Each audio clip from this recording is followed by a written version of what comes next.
So ayan mga kadabs, bali mag-unbox tayo nitong ating na-purchase sa Shopee na Koye Dye Ink, 1000 ml or 1 liter siya for Epson and Canon printer refillable ink. So ito ay applicable sa mga continuous ink or ink tank natin na printer like Canon and Epson. So Epson series na ink tank and Canon ink tank. So yan, as you can see, makikita nyo sa video ay unbox natin siya.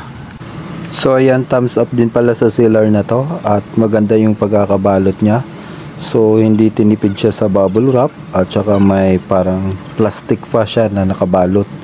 So yun yung nating nagustuhan dito and na-observe sa sealer.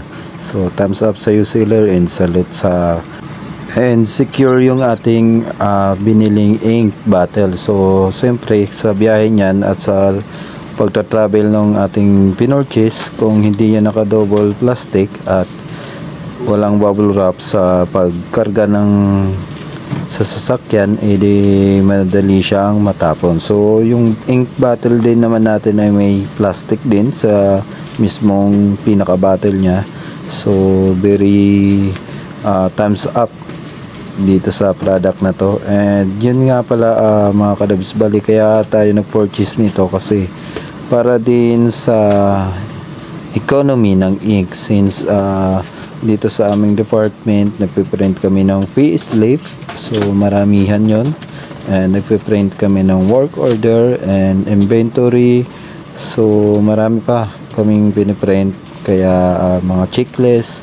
So kaya yan, bali dinamihan na namin yung ink bottle na binili namin. So ang gamit pala namin ditong printer is Epson and Brother. Meron ako ditong Brother, yung sa ginagamit ko sa computer ko is Brother DZP-T520W na ink tank din siya. So yan, gamit na gamit namin yan ditong ink na yan, kaya kami nag-purchase ng 1 liter ink tank or ink bottle na yan. So advisable din to sa mga yun nag-o-offer ng service nila sa mga printing or printing documents and Xerox copy yun. So maganda to pang business kasi around 240 to 250 lang itong 1 liter na to.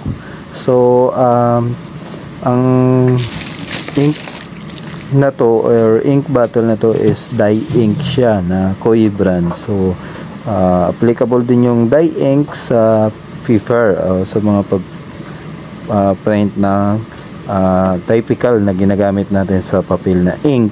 So kasi may mga classification yung ink, merong sublimation ink, dye ink, and yung iba pa.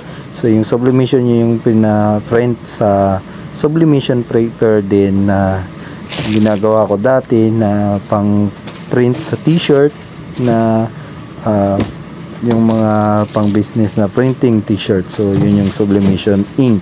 So yun lang mga kadabs, and share ko lang to at saka sana gustuhan nyo itong video.